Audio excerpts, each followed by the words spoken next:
Sahabat anak Indonesia, ada berita yang menyedihkan.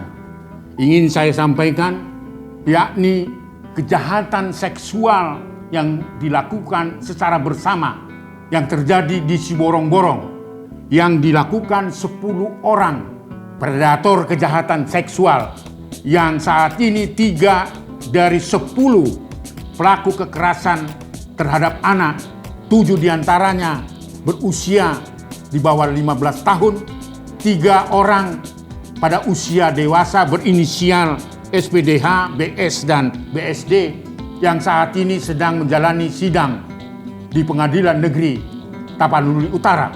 Dalam peristiwa ini, 3 predator yang saat ini menjalani persidangan yang didakwa oleh Jaksa Penuntut Umum Kejari Tapanuli Utara dengan ancaman hukuman maksimal 15 tahun penjara sesuai dengan aturan ketentuan pasal 87(6)D dan pasal 81 ayat 1 dan ayat 2 Undang-Undang Perlindungan Anak junto Undang-Undang Nomor 17 Tahun 2016 tentang kejahatan seksual sebagai bagian dari penetapan peraturan pengganti Undang-Undang Nomor 1 Tahun 2016 atas perubahan kedua dari Undang-Undang Nomor 23 Tahun 2002 tentang perlindungan anak, seperti apa yang saya katakan tadi ancamannya, dan didakwa oleh Jaksa Penuntut Umum maksimal 15 tahun.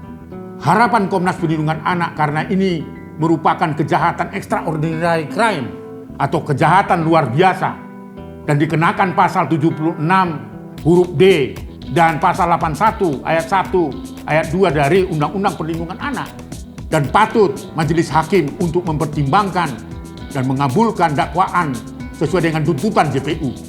Itulah harapan Komnas Perlindungan Anak sebagai lembaga independen di bidang perlindungan anak yang memberikan pembelaan dan perlindungan terhadap anak di Indonesia, agar peristiwa-peristiwa kejahatan seksual yang terjadi di Indonesia ini, para korban-korban mendapatkan keadilan. Kami menunggu apa yang terjadi dalam persidangan di Pengadilan Negeri Siborong-Borong.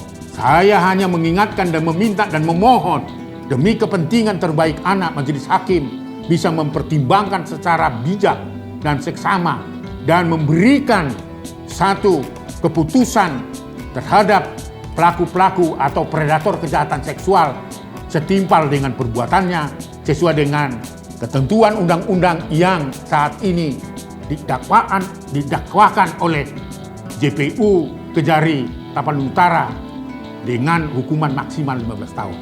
Alangkah eloknya majelis hakim mempertimbangkan itu, karena sekali lagi kejahatan seksual yang dilakukan kepada anak-anak, apalagi dilakukan secara bergerombol dan bersama 7 orang anak usia di bawah 15 tahun. Ini adalah perbuatan yang sangat biadab, yang tidak bisa ditoleransi dan tidak ada kata damai. Oleh sebab itu, atas nama korban, Komnas Perlindungan Anak berharap majelis hakim sungguh-sungguh mempertimbangkan demi kemanusiaan dan masa depan dan keadilan bagi korban. Sekali lagi juga saya ingin sampaikan, saya mendapatkan berita yang sangat menyedihkan. 10 pelaku kekerasan terhadap anak, 7 diantaranya yang sudah diputuskan bebas bersyarat untuk menjalani sanksi sosial yang dititipkan kepada Dinas Sosial di Tapanuli Utara. Tetapi berita yang masuk dalam Komnas Perlindungan Anak, ternyata 7 anak ini tidak menjalani sanksi sosialnya untuk melakukan sesuai dengan keputusan majelis hakim yang dititipkan ke Dinas Sosial di Tapanuli Utara. Ini mengakibatkan korban mengalami trauma karena disinyalir 7 orang yang saat ini tidak menjalani proses hukum sosial berkeliaran di daerah Siborong-Borong, mengakibatkan korban selalu bertemu dengan pelaku, membuat anak korban ini menjadi trauma. Oleh karena itu ini harus menjadi perhatian majelis hakim, jaksa penuntut umum, karena sanksi sosial yang diberikan sesuai dengan ketentuan undang-undang yang dititipkan ke dinas sosial, maka dinas sosial juga harus bertanggung jawab dan harus sungguh-sungguh memberikan pembinaan terhadap 7 orang anak ini. Dalam perspektif anak, tentunya anak berhak mendapatkan perlindungan dari proses hukum. tetapi dinas sosial tidak boleh membiarkan melepas bebas, tidak menjalani ketentuan hukum yang dikeluarkan oleh Majelis Hakim Pengadilan Negeri Ciborong-Borong. Komnas Perlindungan Anak akan melakukan advokasi ini dan dalam waktu dekat kami akan bertemu dengan Kajati Sumatera Utara dan Mahkamah Agung untuk melaporkan apa yang sedang terjadi di Pengadilan Negeri Ciborong-Borong. Demi kepentingan terbaik korban, marilah kita menegakkan hukum dan memberikan sanksi sesuai dengan ketentuan undang-undang. Predator kejahatan seksual dan kejahatan seksual merupakan tindak pidana luar biasa. Oleh sebab itu, menjaga dan melindungi anak merupakan bela negara. Siapapun yang memberikan perlindungan bagi anak, itu adalah bela negara. Anak terlindungi tentunya, Indonesia merdeka.